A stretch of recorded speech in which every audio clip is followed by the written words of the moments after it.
everyone, a very warm welcome to today's webinar on Python for Beginners. I am Ankita from SpringPeople, India's leading enterprise training provider, and I'm delighted to be your moderator for this session. We are thrilled to have you all join us today as we explore the fundamentals of Python, from setting up your coding environment and writing your very first script to understanding variables, loops, and functions. This session is designed to give you a strong foundation in Python. Whether you're stepping into data science, web development, automation, or simply looking to upskill, this is the perfect place to begin your Python journey. And we have just the right expert to guide us through it. Please join me in welcoming Mrs. Pallavi Prasad, a highly respected corporate trainer with over 500 successful training sessions to her credit. Pallavi brings a powerful blend of technical expertise and engaging delivery. Her focus on practical learning ensures that participants walk away with skills they can immediately apply in their roles. We are confident today's session will be insightful and packed with real value. Now, if you have any questions during the webinar, please feel free to drop them in the question box. We'll take them up toward the end of the session. Now, without further delay, let's begin. Over to you, Mrs. Pallavi. Thank you, Ankita, and welcome everybody to this particular session on Python for beginners. Well, to start off, Python is something that is really huge. I mean, literally huge. And we are just going to be touching the tip of the iceberg, so to say. So I will try to pack as much of basic knowledge as possible today. But again, I reiterate, it is going to be the basics. We are not going to be delving into Python a lot, shortage of time being one. So let's have a look at what Python is and how to work with some basic Python coding. So the first thing about this is what is going to be the agenda that we're going to be covering or trying to cover in this particular webinar. We are going to look at what Python is and why do we need to use it, how to install Python, setting up an environment, what are the more general IDEs that we commonly work with, then declaring variables, how to work with what are the different kinds of data types that we have, how are comments going to be handled in Python, what are the various operators that we have. Then we'll also be having a look at how to work with control flow statements like if else and for and while loops. Sorry, just give me a minute. Yeah. So along with all of that, we'll also be having a look at how to work with jump statements like break, continue, and pass. We'll also have a look at how to work with functions, some basic user input. Then we'll have a look at some of the, well, for want of a better word, I'll call them as data structures in Python, like tuples or tuples, sets, lists, and dictionaries. So let's start. The first thing is, what is Python? So Python basically is a very high level programming language. Well, some people would say it's a scripting language, but then some would say it's a programming language. The reason why we call it as a scripting language is because it is loosely typed and it is interpreted, because generally all scripting languages are interpreted. But we also call it a programming language because it follows some object-oriented concepts like inheritance and abstraction. So we do consider it to be, because there's a concept of a class and objects in Python, we also call it a programming language and an object-oriented and an object-based programming language. So why do we say it is object-based? Is by default, everything in Python is considered to be an object.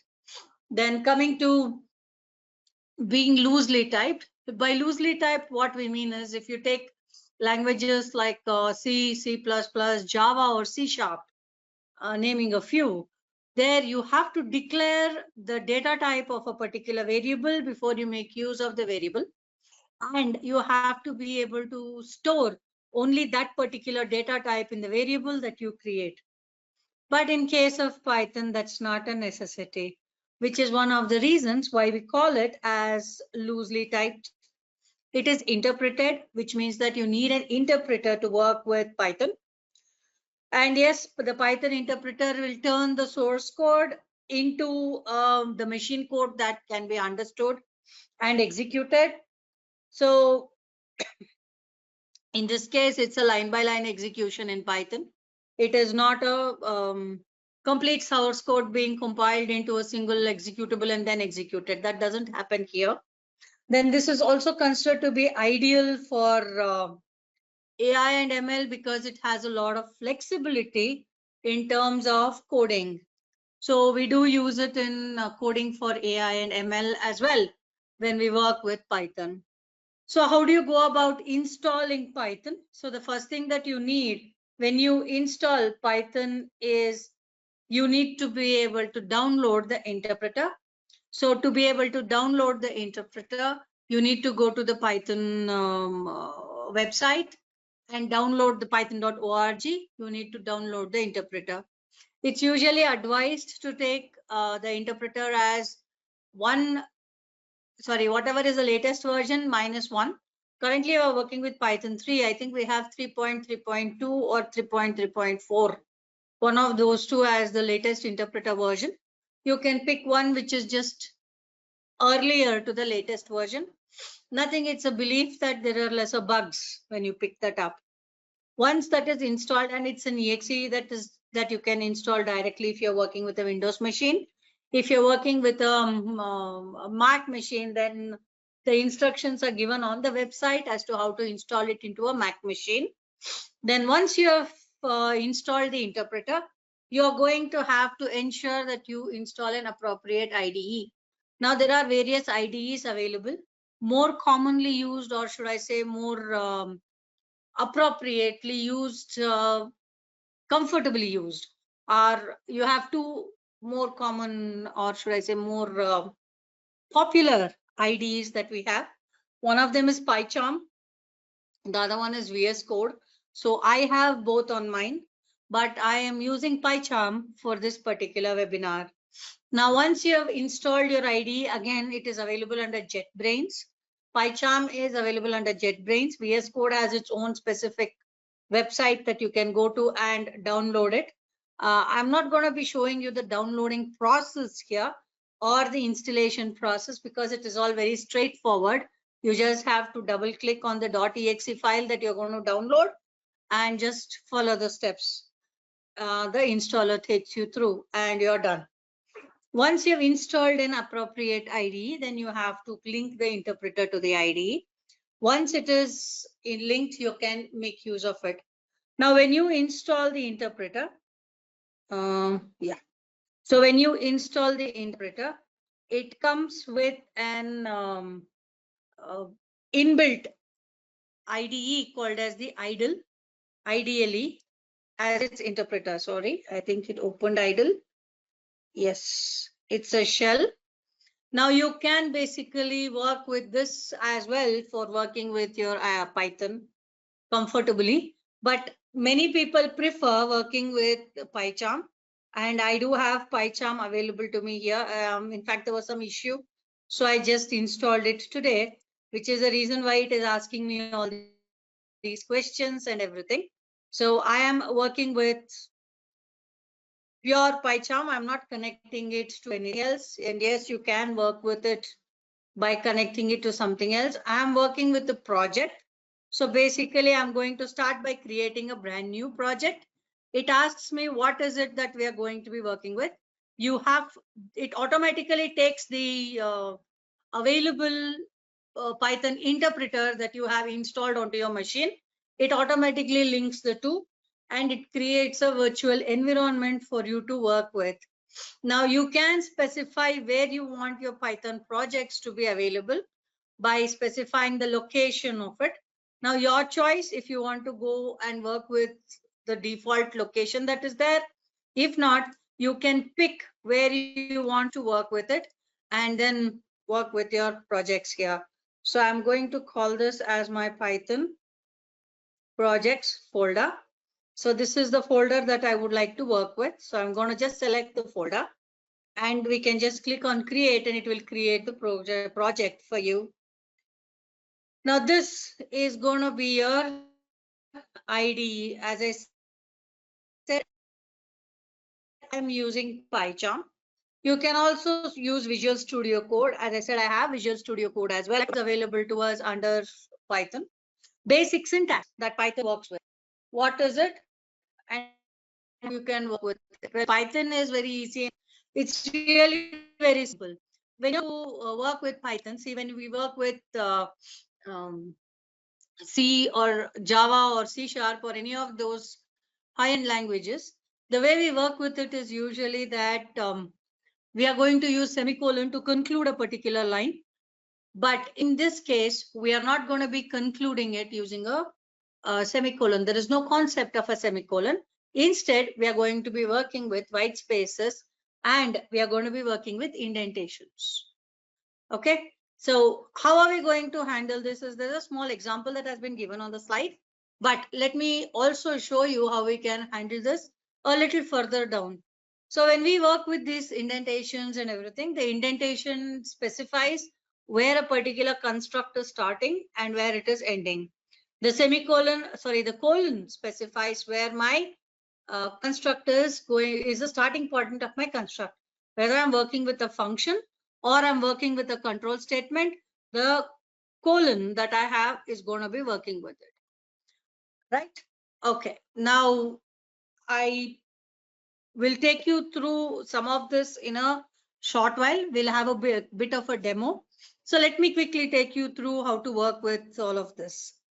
Could you just 1 minute, please? Excuse me for a minute.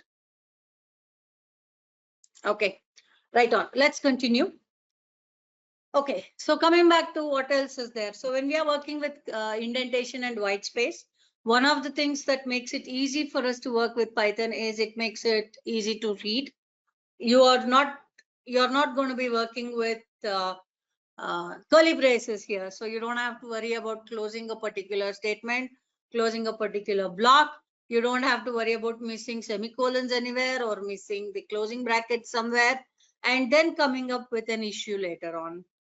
Then one more thing is that everywhere the coding style is very uniform. So you don't have to worry about if, when we work with C# and Java, usually what we do is if we have a single statement inside if, we don't bother with the curly braces. We write it in a single line. Now that's a different style of coding. But in case of Python, that's not the case. The coding style is uniform throughout. So you don't have to worry about, figuring out how somebody else has written the code for you or whatever, because you can, it's simple. It's a universal coding style. So everybody writes Python exactly the same way. So everything is similar. It's readable, it's clear, and following somebody else's Python code is also very simple for us. It's not a difficult process at all. Now, one more thing about Python is that when you're working with variables, of course, it's a scripting language. So yes, you have to work with variables. Now in Python also, we have a lot of variables. So, we can declare variables and we have data types as well. So you all know what a variable is. A variable is just a location in memory, which has given a name to it, where it stores some data for you. That's basically what a variable is.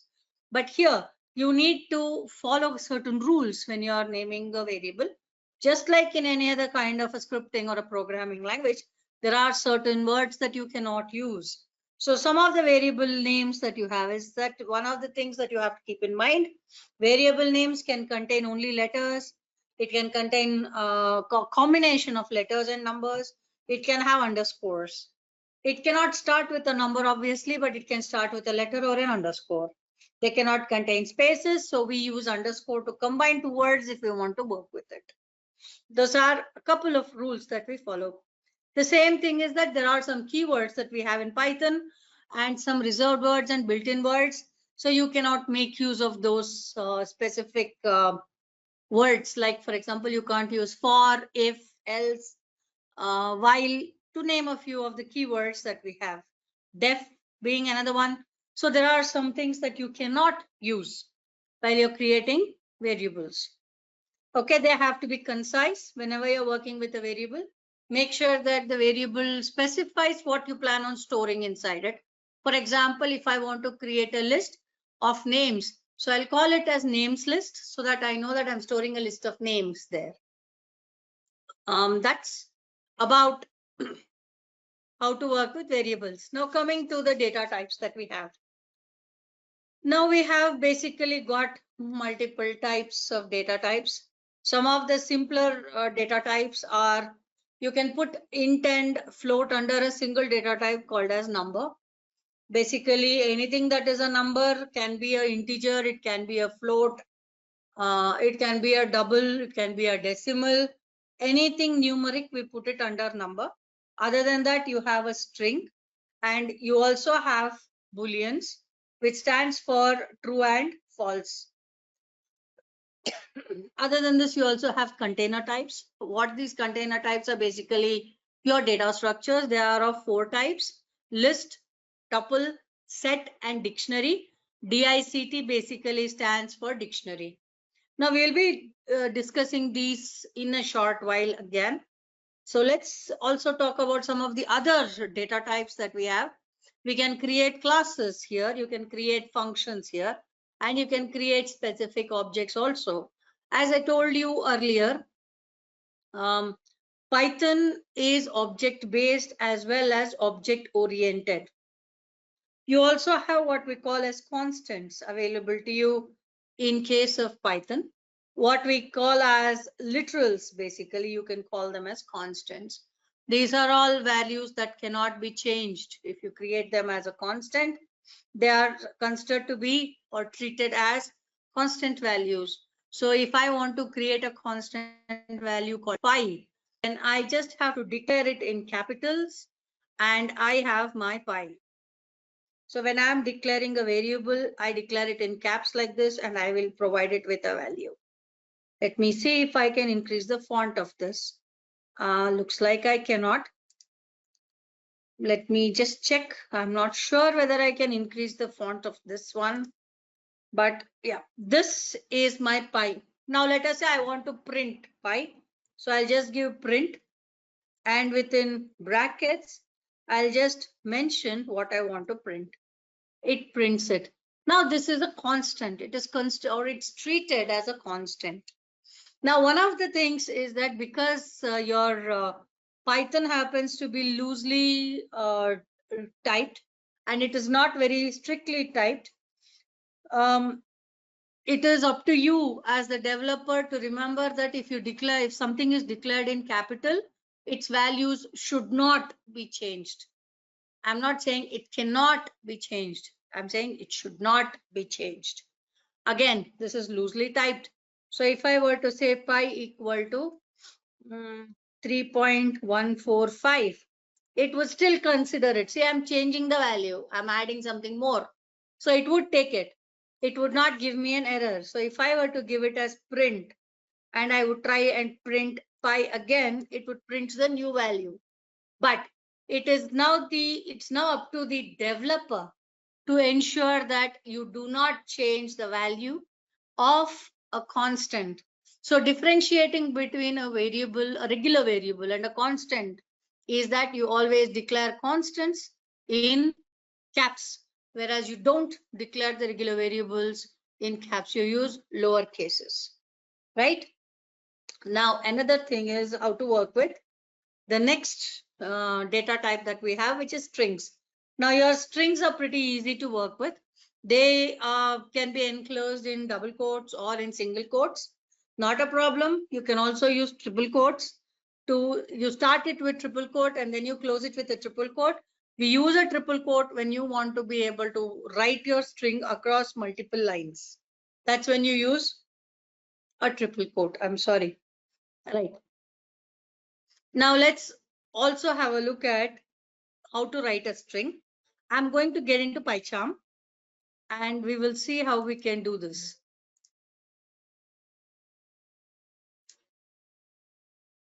Okay, so I'm just starting this, let us get into our projects and see if I can create my first, this one inside this.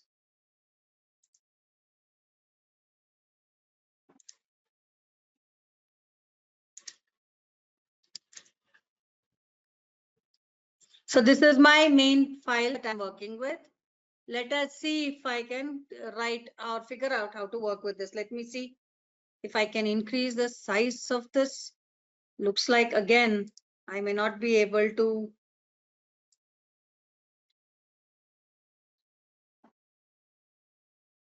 Let me just check to see if I can increase the font size of this somewhere. We should have something here, right?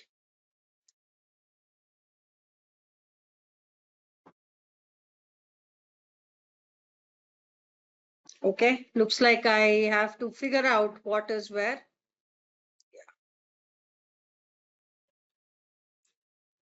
Let me make it as 18.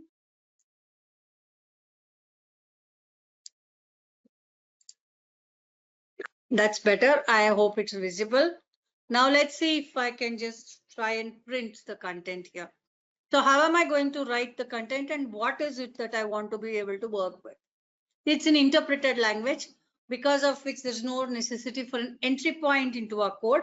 So what we were discussing earlier was how to declare a string. So let us say I call it str as my string, equal to, you can write the string with whatever this one you want. Just a second.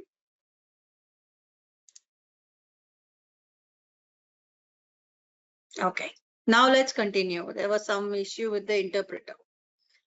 Okay, let us write the content. Let us say hello. Now this is my first string. If I were to say print str, it would print str without any problem. Let us say if we execute it, will it work? Will it give me an output?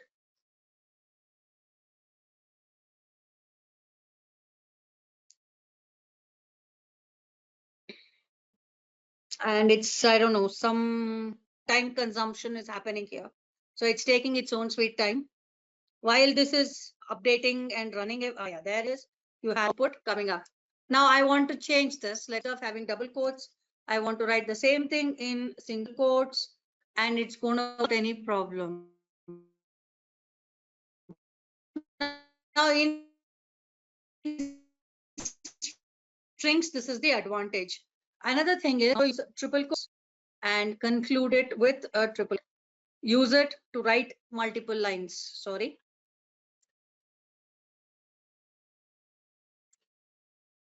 And this will also work. It will not give me an issue.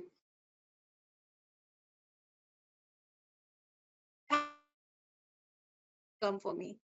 Both are going to be printed. Now this is how you work with the, as I said, this is a very basic setup that I'm going to be showing you. I'm again sorry for saying there's a lot of stuff that's running on my machine, which is one of the reasons for both hello and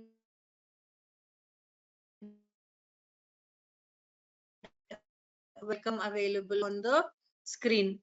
Right. Okay, so they will want to just comment out certain pieces of code or blocks. So actually of three types. I haven't done here, or rather explanation for the third one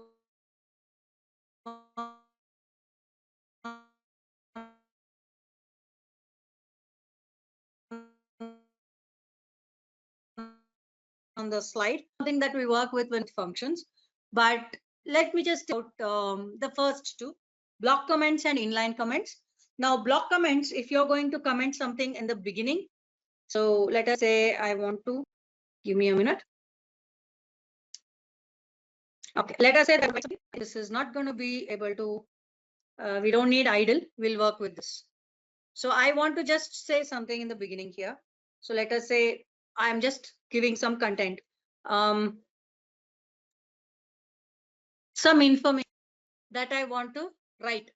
You can call this as a block comment. You can see that I have a hash there. The interpreter by default will ignore this particular line of code. Now this is a block comment. Now if I want to give an inline comment, you give it along with the line. This is an inline comment. We have a third kind of a comment, which is called as a documentation string or a doc string. A doc string is basically a block code that explains what that particular code is all about. It has some more information associated with it, which we are not going to be discussing in this particular webinar. Now, when we are working with any language, along with all these basic fundamental things that we work with, we also need to work with operators. Now, Python supports 4 types of operators. You have your arithmetic operator, an assignment operator, then you have your logical and your comparison operator. Now, if you are going to work with your arithmetic operator, the arithmetic operator is basically your plus, minus, addition, subtraction, etc. So basic mathematical operations that you want to perform, you can perform by using all of these particular operations that we have. Now you look at the kind of, I've just put up a small table for you guys to understand what we are talking about. Now, when you are going to, most of them are self-explanatory. Till division, everything is self-explanatory. You also have something called as a floor division. So what floor division is, it rounds it off to the lower end of your, so whatever is the answer that you get, that gets rounded off to its lower value. That is in essence what floor division does when we use a double slash. Modulus is something that all of you know. We look at the remainder. The last is exponential. Exponential is to the power of. So we use a double star to denote exponential in case of Python. Assignment operators, again, self-explanatory. You use an assignment operator to assign a value to a variable. That is, in essence, what an assignment operator is. So just like a small example that we already saw when we used an assignment operator to assign a value to a string variable. Another thing you might have noticed is I'm not using anything at all. I directly declared a variable. I did not write anything before the variable. Now that same str, I can use it to store a number. I can use it to store a string. I can use it to store a list or any of the other data structures. I can use it for anything. Why is that possible? Simple reason again, we are not specifying the data type at the time of declaring a variable. One of the reasons why Python is flexible is because of this. It is not strictly typed. So I can store a particular value into a variable at the time of my declaration or at the time of usage. Now this comes with its own disadvantages because it gets confusing if you're using the same variable again and again. So we are very specific about how we are going to write these variables. We need to also keep track of the variables, ensuring that we don't keep on changing the values of these variables. We try to mix constants wherever we don't want to change the values time and again. So we try to use constants as much as possible along with or mixed in with our regular variables. You can also compound your assignment variables by giving a plus equal to, minus equal to, etc. So if I were to go back here and let us say that, okay, I don't want to work with these. I want to comment them out. So let's say that I am using a number. Let's call this as num1. And let us say I start by giving it a value of 1. Now let me print num1. One of the things is that this particular ID is quite intelligent in its own right. So I don't have to worry. Now let us say I want to add a value to num1. So I'll just say plus 3 plus equal to 3. Now if I were to print num1, it should show me the values. So let's see if I run it again. This is this particular kind of an assignment. We call it as a compound assignment. So I've combined it with 3. So you can see it here. First time it shows me 1, and then when I give a plus equal to, it says 3. Now, one more thing that I did tell you was that I said that Python is object based. So what do we mean by saying Python is object based? Let me just try and show it to you. So you can see for yourself, when I say num1 dot, now by default num1 happens to be an integer or a number. When I say num1 dot, you can see that there are a lot of methods that are available with it. Have a look at them. These are all, some of them are inbuilt methods. They all return integers. Now, all of these methods I can make use of. See, lots of them are available to me by just giving a dot. Now, this is a variable that I have declared. So what if I were to use some other variable? Let us say, now if I were to say str dot, now again, you would find a huge list. See, all of these variables, sorry, all of these methods are inbuilt into my Python interpreter. Now, one of the things, as I said, is object based is in Python, everything you declare, even though you declare a variable, it comes with its set of methods associated with it.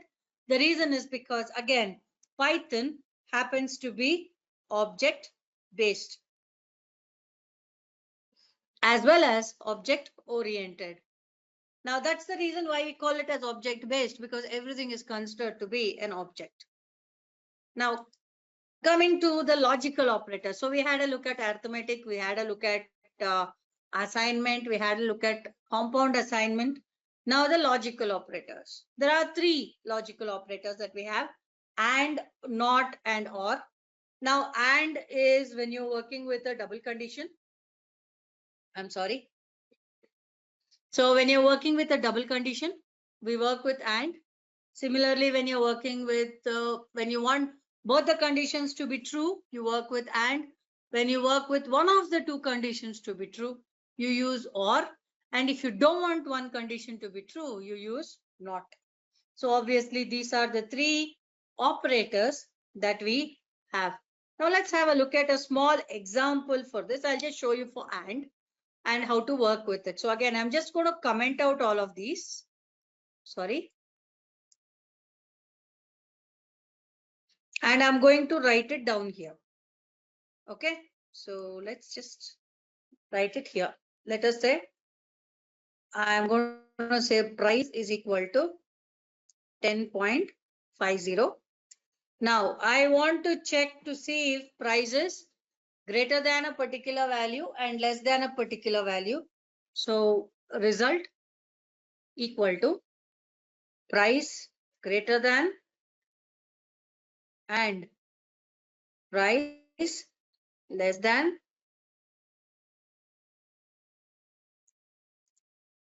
Now this is something that I'm checking. Let us print. So let's say print result. Now this obviously will return a true or a false. So let us click on this and ask for a true or a false. Now you can see it says true. Let's make a small change. Rerun. Now you get a false. So basically and means both the conditions have to be true or one of the conditions has to be true. Sorry.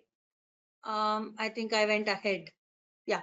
And not is when the condition that you have should be the opposite of whatever it is. But if the condition was true, when you say not, it should be not true. So basically, that's how it should work. Comparison operators are your, they are 6 in number. So you have greater than, less than, greater than, equal to, less than or equal to, and not equal to. Basically for comparison purposes only. Now that we have had a look at these, let's have a look at another part of Python, which is about the control flow statements. Now, whenever you work with Python or any other language, control flow statements are a very important part of it. So what do we mean by control flow? Why do we need it? When you want to be able to control how the code works or how the flow of the code happens, that's when we use control flow statements. Of these, the first type, we call it as conditional statements. The second one is iterative. The third one is considered to be jump statements. Now let's have a look at the first one, which is your control flow, which is your conditional statement. In Python, we have only one conditional statement, which is called the if-else statement. Let's have a look at how this works. And let us understand a little bit about if-else and then move on to looking at the for and the while. Now, there are a few examples on the slides as well, but let's see if I can give you something else other than this. Now, when you're working with your conditional statements, first thing is, how do you work with a condition? So if you start with an if and provide the condition, when you give the condition based on whether the condition is true or false, it is either going to run the if block, or it is going to go and run the else part of things. So let's have a look at how this works. Now let me get into my Python. I am going to leave price as is. I'm going to use this itself. So let us say if price, let us say greater than 10, I want it to print the price.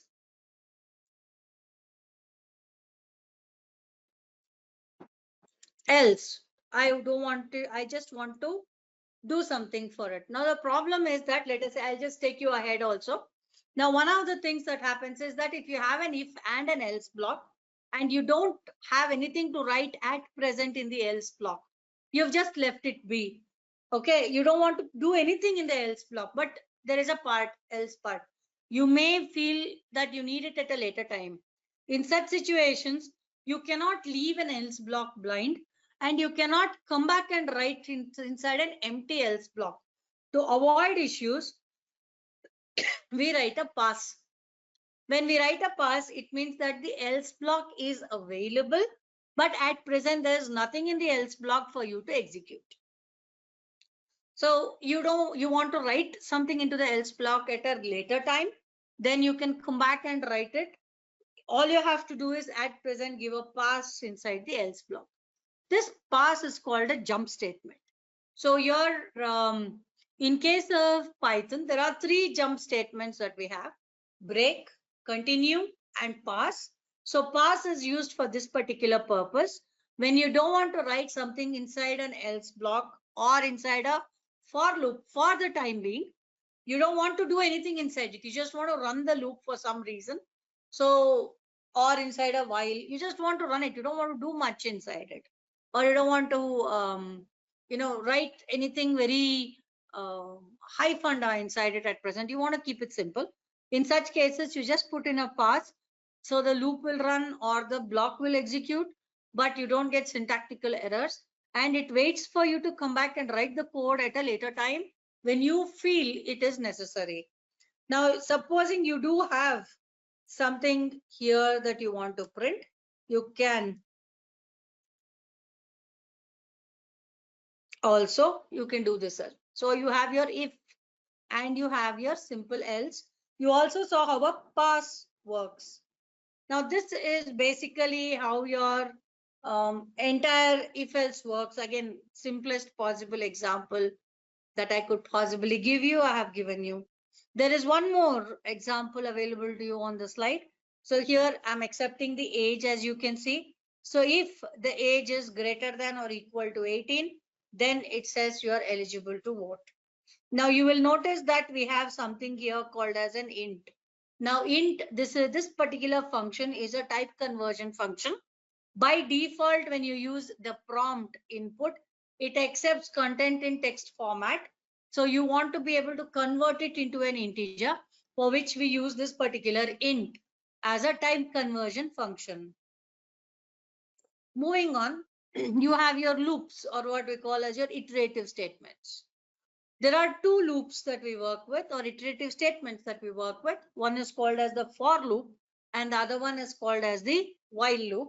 Now, if you want to repetitively run the for statement, then repetitively run a block of code, then we use the for statement. It will run it for a fixed number of times, where you have to mention the range. So you have to mention for how many times you want to execute that particular content that you want to run. So you do have to mention the range. The while loop, again, these are all the basic loops. We use nested loops. We use these loops in a much more complex manner than what you're seeing on the slides. But these are the basics. So just the working of things is what I am telling you at present.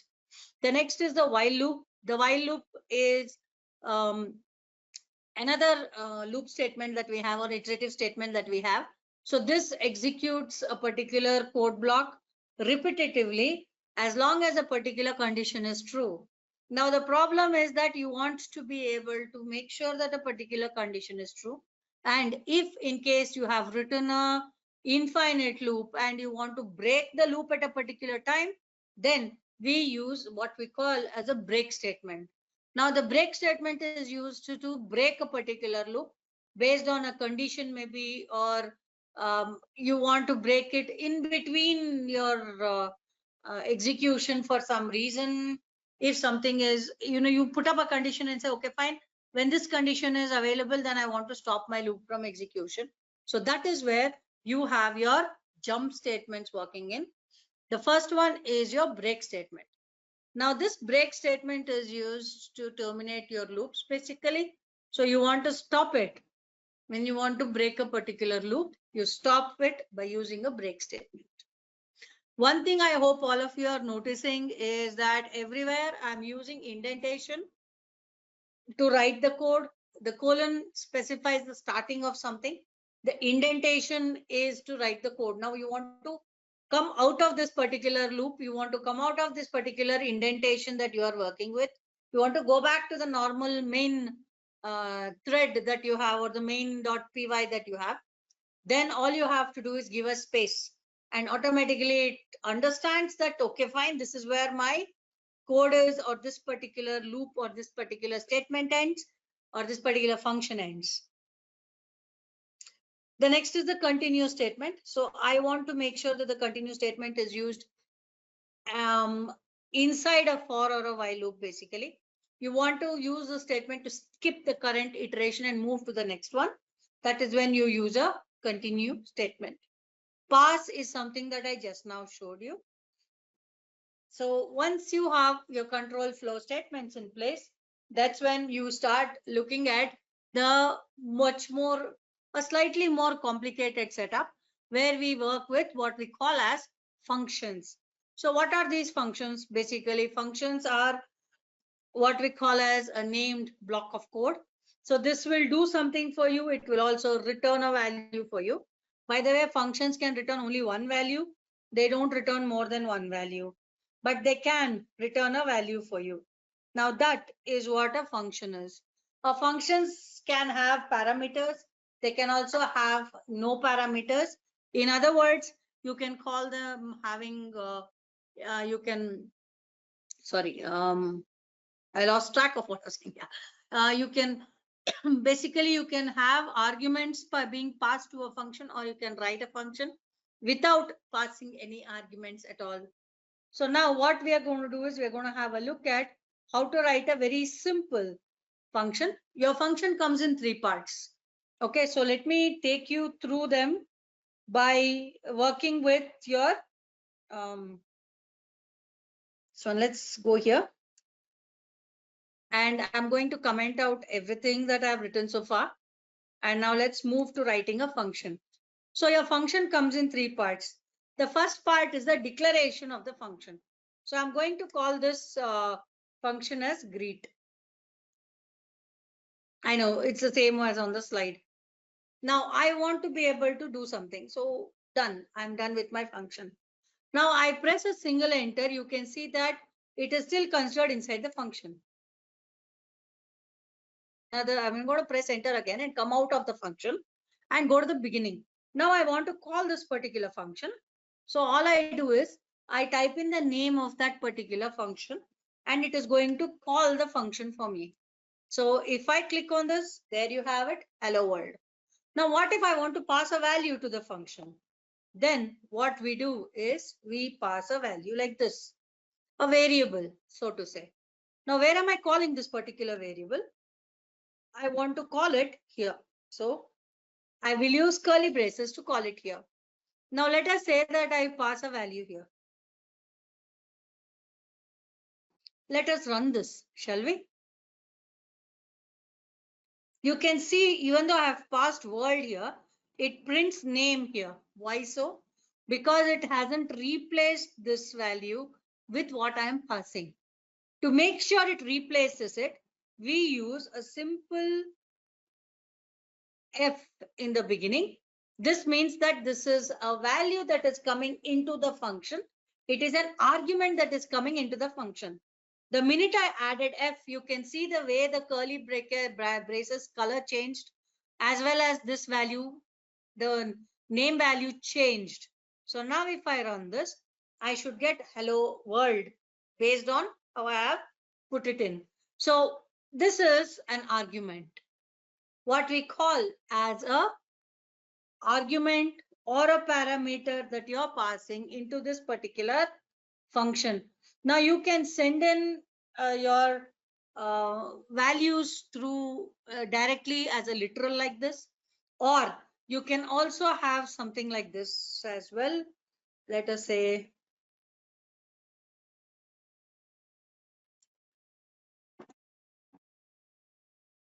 I'm using my own name. So instead of using this, I can pass in a variable. It will still work in exactly the same manner. There. And that is basically how you work with functions. Now, as I said, a function has three parts to it. The first one is the definition of the function or the name of the function, this part. The second part is the body of the function. So then what is the third part of the function that we are going to be, sorry, two parts. What is, yeah, the third part to the functions is you have different kinds of arguments that you pass to the function, what we call as default arguments and optional arguments. These form the third part of your functions. So whenever you're going to work with functions, you have to make sure that two parts are guaranteed there.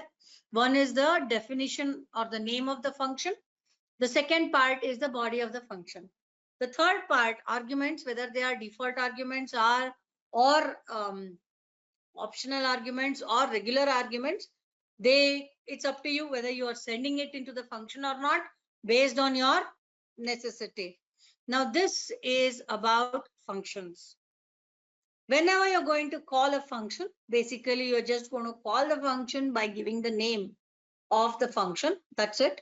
Now, supposing you're working with a function in a different file and you want to call it in a different file, make sure that you import that particular function into your file that you want to call it in, and then you work with that particular function.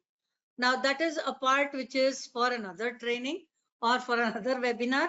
So I'm not going to get into that at all, but do remember that you can have as many functions as you like, and you can call them as many times as you like. In Python, there is no restriction and there is no hard and fast rule as to how big or small a function has to be. But make sure that when you are writing a function, you are going to keep track of the indentations. Please, under no circumstances, change the indentations. You should indent your code in Python. It's mandatory. Otherwise, your interpreter will not recognize it as a function or as a code block. It will take it as a straight line interpretation, one line after another. You will get syntax errors. You will get unnecessary issues. So please make sure the indentation is always in place. Whenever you work with Python, there is another thing that you need, or any programming language, and that is for you to be able to accept values from the user. In case of Java, you have system.in and you use a scanner or something like that. When you work with C#, also you have appropriate, I think you have a console.read or something like that. I'm not very sure about it. But yes, you do have something that allows you to accept the data into the system. In case of C and C++, you have a scanf that allows you to pick the value from the user. Similarly, in Python, you also have two ways of doing it. One is you're going to use the input the way it is in this particular way.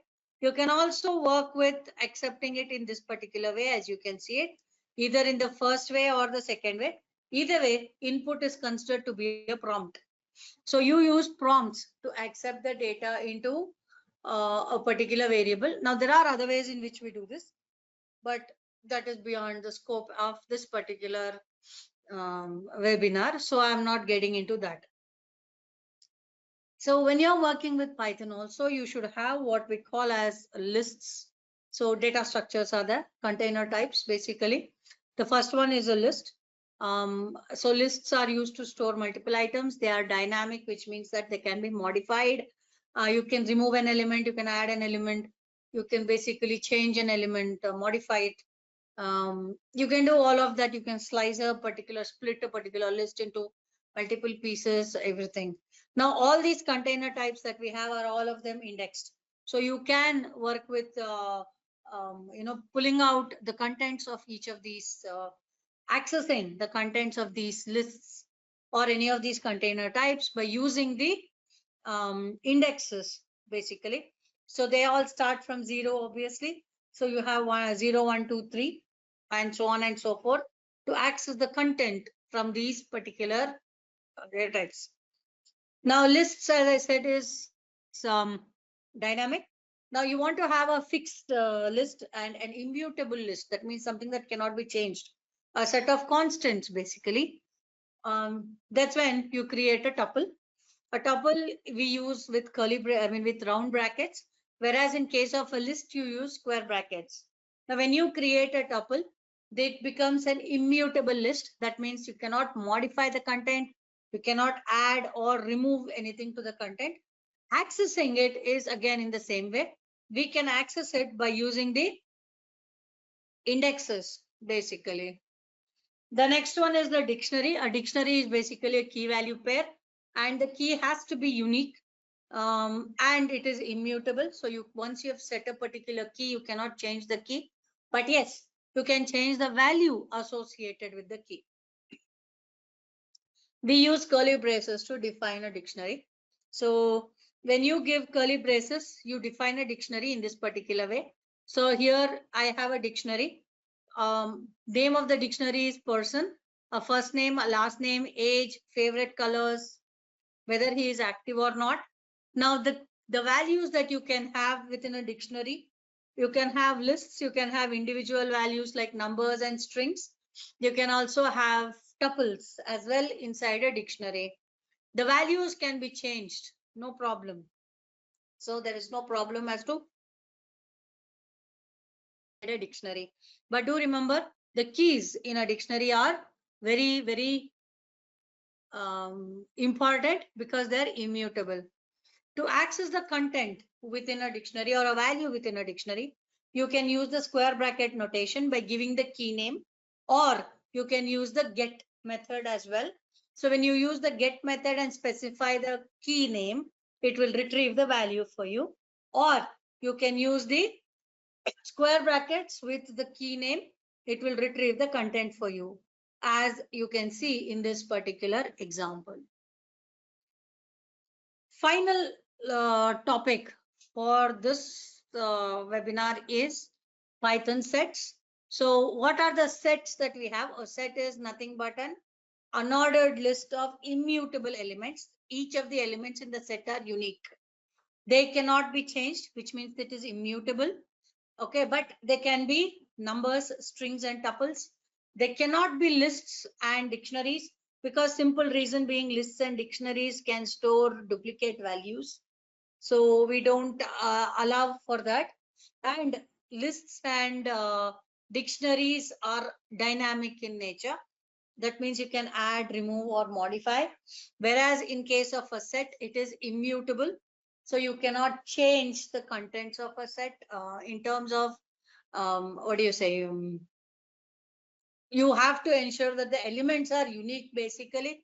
So if you are going to add a new value to a set, then you have to ensure that the value that you're adding is unique. So you have to keep all of this in mind. When we are working with sets, we use curly brackets again to define the sets in Python. So, and that is all there is for this particular webinar. So I'm open to taking questions from all of you. Over to you, Ankita. Thank you so much, Mrs. Pallavi, for that fantastic and engaging session. I'm sure everyone here is walking away with a deeper understanding of Python and some great practical tips to get started. For those interested in exploring more, do check out our discounted virtual instructor-led trainings on Python at springpeople.com. These sessions are live, flexible, and accessible from anywhere. If you don't find a batch that fits your schedule, we'd be happy to help you manage a private session. And if live sessions aren't your thing, we also offer affordable self-paced courses for learning at your own convenience. For more information, do write to us at training@springpeople.com or call our number displayed on the current slide. Now we will open the forum to answer questions that we may have received during the session. So let's get our questions answered. Over to you, Mrs. Pallavi. Yeah, thank you. Uh, any questions, please? You're welcome to put it in the chat. Sorry, in the questions box. Anybody has any questions, please do let me know. Okay, so looks like there are no questions. Okay, a big thank you to each one of you for attending today's webinar. We truly value your time and interest. The webinar recording will be shared with all participants shortly. Now, before signing off, we'd love to hear your feedback. It will really help us continue to improve and deliver more impactful learning experience in the future. So, on behalf of Team Spring People, thank you once again. Take care, and we look forward to see you at our next expert webinar. Bye.